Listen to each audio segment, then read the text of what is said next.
सृष्टि के उस आदिकाल में जब देवता और दानव दोनों ही ब्रह्मा की संतान होकर भी सदा संघर्ष में बंधे रहते थे, जब तपस्या ही शक्ति थी और वरदान ही विनाश का बीज, उसी कालखंड में एक ऐसा असुर उत्पन्न हुआ जिसका शरीर वज्र के समान अछेद्य था, जिसकी तपस्या ने त्रिलोकी को कंपित कर दिया और जिसकी क्रूरता ने स्वर्गलोक तक को शरणार्थी बना दिया।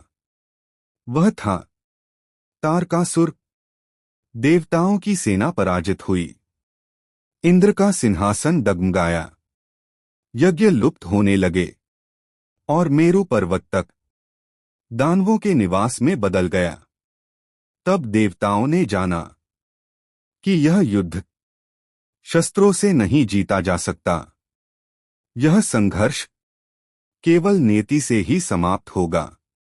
परंतु नेति को भी मार्ग चाहिए, एक ऐसा पुत्र चाहिए जो स्वयं अग्नि के समान तेजस्वी हो, जो 7 दिन की आयु में भी असुरों के अभिमान को भस्म कर सके। किंतु वह तभी संभव था जब भगवान रुद्र उमा को स्वीकार करें, जब शिव से शक्ति का संयोग हो और जब कुमार इस पृथ्वी पर अवतरित हों। इन्हीं गूढ़ प्रश्नों से व्याकुल होकर महाभारत के पितामह गंगापुत्र भीष्म एक महान मुनि से प्रश्न करते हैं। अब आरंभ होती है पद्म पुराण की वह दिव्य कथा, जिसमें प्रकट होता है दानव का जन्म, तपस्या का गर्व, देवताओं की पराजय, ब्रह्मा की करुणा और अंततः कार्तिकेय द्वारा तारकासुर का संहार। आइए श्रद्धा के साथ चित्त को स्थिर कर उस पवित्र कथा में प्रवेश करें, जहां भीष्म पूछते हैं और इतिहास उत्तर देता है। भीष्म जी ने पूछा, ब्राह्मण, अत्यंत बलवान तारक नामक दैत्य की उत्पत्ति कैसे हुई? कार्तिकेय जी ने उस महान असुर का संहार किस प्रकार किया? भगवान रुद्र को उमा की प्राप्ति किस प्रकार हुई? महामुने, ये सारी बातें जिस प्रकार हुई हों, सब मुझे सुनाइए। पुलस्त्य जी ने कहा, राजन, जैसे अग्नि से अग्नि प्रकट होती है, उसी प्रकार दिति के गर्भ से दैत्यों की उत्पत्ति हुई है। पूर्व काल में उसी शुभ लक्षणा दिति को महर्षि कश्यप ने यह वरदान दिया था कि देवी, तुम्हें वज्रान नाम का एक पुत्र होगा, जिसके सभी अंग वज्र के समान सुदृढ़ होंगे। वरदान पाकर देवी दिति ने समयानुसार उस पुत्र को जन्म दिया, जो वज्र के द्वारा भी अच्छेद्य था। वह जन्मते ही समस्त शास्त्रों में पारंगत हो गया। उसने बड़ी भक्ति के साथ माता से कहा, माँ, मैं तुम्हारी किस आज्ञा का पालन करूं? यह सुनकर दिति को बड़ा हर्ष हुआ। वह दैत्यराज से बोली, बेटा, इंद्र ने मेरे बहुत से पुत्रों को मौत के घाट उतार दिया है। अतः उनका बदला लेने के उद्देश्य से तुम भी इंद्र का वध करने के लिए जाओ। महाबली वचराड बहुत अच्छा कहकर स्वर में गया और अमोघ तेज वाले पाश से इंद्र को बांधकर अपनी मां के पास ले आया, ठीक उसी तरह जैसे कोई व्याध छोटे से मृग को बांध लाए। इसी समय ब्रह्मी जी तथा महातपस्वी कश्यप मुनि उस स्थान पर आए जहां वे दोनों मां बेटे निर्भय होकर खड़े थे। उन्हें देखकर ब्रह्मा और कय्यप जी ने कहा, बेटा, इन्हें छोड़ दो, ये देवताओं के राजा हैं, इन्हें लेकर तुम क्या करोगे?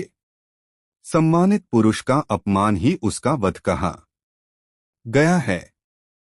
यदि शत्रु अपने शत्रु के हाथ में आ जाए और वह दूसरे के गौरव से छुटकारा पाए तो वह जीता हुआ भी प्रतिदिन चिंतामंत रहने के कारण मृतक के ही समान हो जाता है।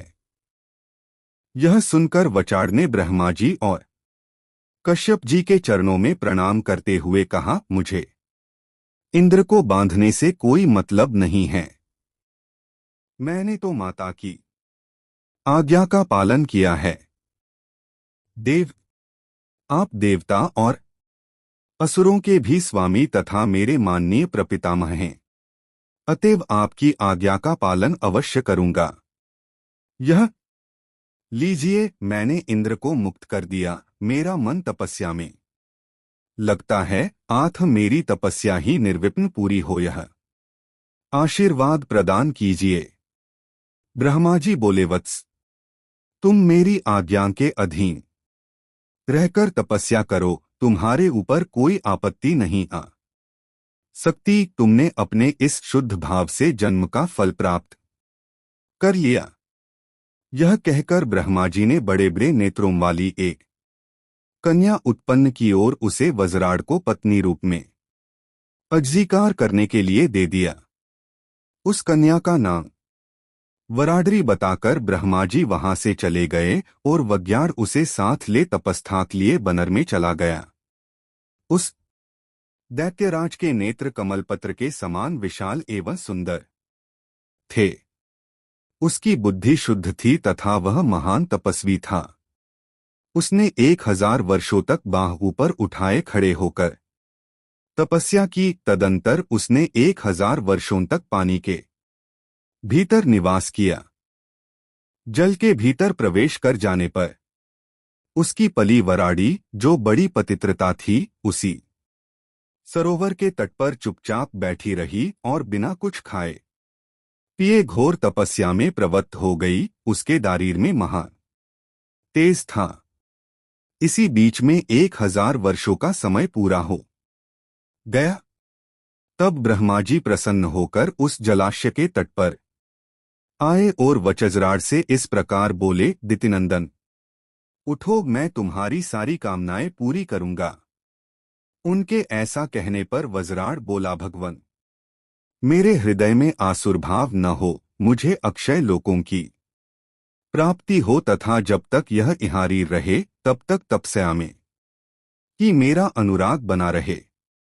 एवंस्तु कहकर ब्रह्मा जी अपने लोक को चले गए और संयम को स्थिर रखने वाला वज्राड़ तपस्या समाप्त होने पर जब घर लौटने की इच्छा करने लगा, तब उसे आश्रम पर अपनी स्त्री नहीं दिखाई दी।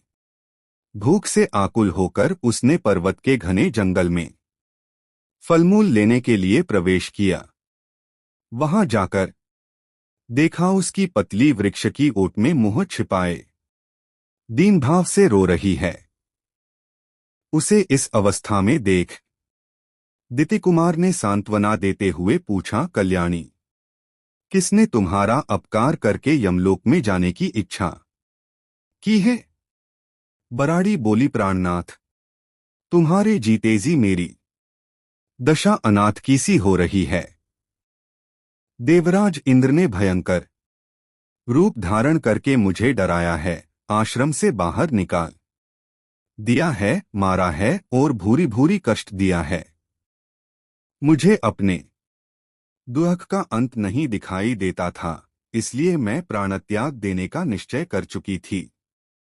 आप एक ऐसा पुत्र दीजिए जो मुझे इस दुख के समुद्र से तार दे। वराडरी के ऐसा कहने पर दैत्यराज वजाडु के नेत्र क्रोध से चंचल हो उठे। यद्यपि वह महान असुर देवराज से बदला लेने की पूरी शक्ति रखता था, तथापि उस महाबली ने पुनः तप करने का ही निश्चय किया। उसका संकल्प जानकर बत्रहमा जी वहां आए और उससे पूछने लगे, बेटा, तुम फिर किस लिए तपस्या करने को उद्यत हुए हो? वज्राड़ ने कहा, पितामह, आपकी आज्ञा मानकर समाधि से उठने पर मैंने देखा इंद्र ने वराडरी को बहुत त्रास पहुंचाया है, आथ यह मुझसे ऐसा पुत्र चाहती है जो इसे इस विपत्ति से उबार दे।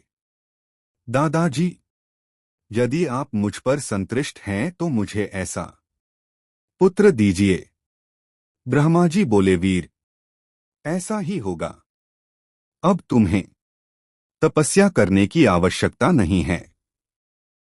तुम्हारे तारक नाम का एक महाबली पुत्र होगा और वन में जाकर अपनी रानी को, जिसका हृदय दुखी था, प्रसन्न किया। वे दोनों पति पत्नी सफल मनोरथ होकर अपने आश्रम में गए। सुंदरी बराज भी अपने पति के द्वारा स्थापित किए हुए गर्भ को पूरे 1000 वर्षों तक उदर में ही धारण किए रही। इसके बाद उसने पुत्र को जन्म दिया। उस दैत्य के पैदा होते ही सारी पृथ्वी डोलने लगी, सर्वत्र भूकंप होने लगा, महासागर विक्षुब्ध हो उठे। वराड्डी पुत्र को देखकर हर्ष से भर गई। दैत्यराज तारक जन्मते ही भयंकर पराक्रमी हो गया। कुजंभ और महिष आदि मुख्य मुख्य असुरों ने मिलकर उसे राजा के पद पर अभिषिक्त कर दिया। दैत्यों का महान साम्राज्य प्राप्त करके दानवश्रेष्ठ तारक ने कहा, महाबली असुरों और दानवों, तुम सब लोग मेरी बात सुनो। देवगुण हम लोगों के वंश का नाहा करने वाले हैं। जन्मगत स्वभाव से ही उनके साथ हमारा अटूट वैर बढ़ा हुआ है। अतः हम सब लोग देवताओं का दमन करने के लिए तपस्या करेंगे। पुलस्त्य जी कहते हैं, राजन, यह संदेश सुनाकर सबकी सम्मति ले तारकासुर पारयात्र पर्वत पर चला गया और वहां 100 वर्षों तक निराहार रहकर, 100 वर्षों तक पन्नामच सेवन कर, 100 वर्षों तक केवल पत्ते चबाकर तथा 100 वर्षों तक सिर्फ जल पीकर तपस्या करता रहा। इस प्रकार जब उसका शरीर अत्यंत दुर्नल और तप का पुज्ज हो गया, तब ब्रह्मा जी ने आकर कहा, दैत्यराज, तुमने उत्तम व्रत का पालन किया है, कोई वर मांगो। उसने कहा, किसी भी प्राणी से मेरी मृत्यु न हो।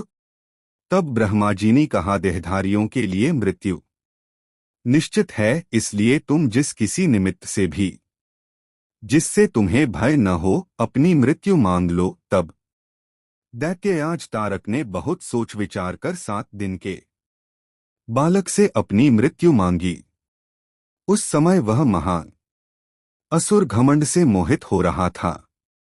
ब्रह्मा जी तथास्तु कहकर अपने धाम को चले और दैत्य अपने घर लौट गया। वहां जाकर उसने अपने मंत्रियों से कहा, तुम लोग शीघ्र ही मेरी सेना तैयार करो। असन नाम का दानव दैत्यराज तारक का सेनापति था। उसने स्वामी की बात सुनकर बहुत बड़ी सेना तैयार की। गंभीर स्वर में रणभेरी बजाकर उसने तुरंत ही बड़े बड़े दैत्यों को एकत्रित किया, जिनमें एक एक दैत्य प्रचंड पराक्रमी होने के साथ ही 10-10 करोड़ दैत्यों का यूथपति था। जम्म नामक दैत्य उन सबका अगुआ था और कुजंभ उसके पीछे चलने वाला था। इनके सित्रा, महिष, कुझर, मेघ, कालनेमी, निमि, मंथन, जंभक और शुंभ भी प्रधान थे। इस प्रकार ये 10 दैत्यपति सेनानायक थे। उनके अतिरिक्त और भी सैकड़ों ऐसे दानव थे जो अपनी भुजाओं पर पृथ्वी को तोलने की शक्ति रखते थे। दैत्यों में सिंह के समान पराक्रमी तारकासुर की वह सेना बड़ी भय दूर जान पड़ती थी। वह मतवाले गजराजों, घोड़ों और रथों से भरी हुई थी। पैदलों की संख्या भी बहुत थी और सेना में सब ओर पताकाएं फहरा रही थीं। इसी बीच में देवताओं के दूत वायु असुरलोक में आए और दानवसेना का उद्योग देखकर इंद्र को उसका समाचार देने के लिए गए। देवसभा में पहुंचकर उन्होंने देवताओं के बीच में इस नई घटना का हाल सुनाया। उसे सुनकर महाबाहु देवराज ने आंखें बंद करके बृहस्पति जी से कहा, गुरुदेव, इस समय देवताओं के सामने दानवों के साथ घोर संग्राम का अवसर उपस्थित होना चाहता है। इस विषय में हमें क्या करना चाहिए? कोई नीतियुक्त बात बताइए। बृहस्पति जी बोले, सुश्रेष्ठ, सामनीति और चतुरदर्शिनी सेनाएं ही 2 विजयाभिलाषी वीरों की सफलता के साधन सुने गए हैं। ये ही सनातन रक्षा कवच हैं। नीति के 4 अड़गज हैं साम, भेद, दान और दंड। यदि आक्रमण करने वाले दातृ लोभी हों तो उन पर सामनीति का प्रभाव नहीं पड़ता। यदि वे एक मत के और संगठित हों तो उनमें फूट भी नहीं डाली जा सकती। तथा जो बलपूर्वक सर्वस्व छीन लेने की रक्ति रखते हैं उनके प्रति दान नीति के प्रयोग से भी सफलता नहीं मिल सकती। आथ अब यहाँ एक ही उपाय होश रह जाता है, वह है दंड। यदि आप लोगों को जैंचे तो दंड का ही प्रयोग करें। बृहस्पति जी के ऐसा कहने पर इंद्र ने अपने कर्तव्य का निश्चय करके देवताओं की सभा में इस प्रकार कहा, स्वर्गवासियों, सावधान होकर मेरी बात सुनो। इस समय युद्ध के लिए उद्योग करना ही उचित है। आथ मेरी सेना तैयार की जाए। यमराज को सेनापति बनाकर संपूर्ण देवता शीघ्र ही संग्राम के लिए निकलें। यह सुनकर प्रधान देवता कवच बांधकर तैयार हो गए। मातली ने देवराज का दुर्जय रथ जोतकर खड़ा किया। यमराज भैंसे पर सवार हो सेना के आगे खड़े हुए। वे अपने प्रचंड किड्डूरों द्वारा सब ओर से घिरे हुए थे। अग्नि, वायु, वरुण, कुबेर, चंद्रमा तथा आदित्य सब लोग युद्ध के लिए उपस्थित हुए। देवताओं की वह सेना तीनों लोकों के लिए दुर्जय थी। उसमें 33 करोड़ देवता एकत्रित थे। तदंतर युद्ध आरंभ हुआ। अश्विनी कुमार, मरुद्गण, साध्यगण, इंद्र, यक्ष और गंधर्व सभी महाबली एक साथ मिलकर दैत्यराज तारक पर प्रहार करने लगे। उन सबके हाथों में नाना प्रकार के दिव्यास्त्र थे, परंतु तारकासुर का शरीर वज्र एवं पर्वत के समान सुदृढ़ था। देवताओं के हथियार उस पर काम नहीं करते थे। उन्हें प्रहार करते देख दानवराज तारक रथ से कूद पड़ा और करोड़ों देवताओं को उसने अपने हाथ के पृष्ठभाग से ही मार गिराया। यह देख देवताओं की बची खुची सेना भयभीत हो उठी और युद्ध की सामग्री वहीं छोड़कर चारों दिशाओं में भाग गई। ऐसी परिस्थिति में पड़ जाने पर देवताओं के हृदय में बड़ा दुहक हुआ और वे जगदुरु ब्रह्मा जी की शरण में जाकर सुंदर अक्षरों से युक्त वाक्यों द्वारा उनकी स्तुति करने लगे। देवता बोले, सत्वमूर्ते, आप प्रणवरूप हैं। अनंत भेदों से युक्त जो यह विश्व है उसके आदि की उत्पत्ति के लिए आप सबसे पहले ब्रह्मा रूप में प्रकट हुए हैं। तदंतर इस जगत की रक्षा के लिए सत्तक गुण के मूलभूत विष्णु रूप से स्थित हुए हैं। इसके बाद इसके संहार की इच्छा से आपने रुद्ररूप धारण किया। इस प्रकार एक होकर भी त्रिविध रूप धारण करने वाले आप परमात्मा को नमस्कार है। जगत में जितने भी स्थूल पदार्थ हैं उन सबके आदि कारण आप ही हैं। आथ आपने अपनी ही महिमा से सोच विचार कर हम देवताओं का नाम निर्देश किया है। साथ ही इस ब्रह्मांड के 2 भाग करके ऊर्ध्वलोकों को आकाश में तथा अधोलोकों को पृथ्वी पर और उसके भीतर स्थापित किया है। इससे हमें यह जान पड़ता है कि विश्व का सारा अवकाश आपने ही बनाया है। आप देह के भीतर रहने वाले अंतर्यामी पुरुष हैं। आपके शरीर से ही देवताओं का प्राकट्य हुआ है। आकाश आपका मस्तक, चंद्रमा और सूर्य नेत्र, सर्पों का समुदाय केश और दिशाएं कानों के छिद्र हैं।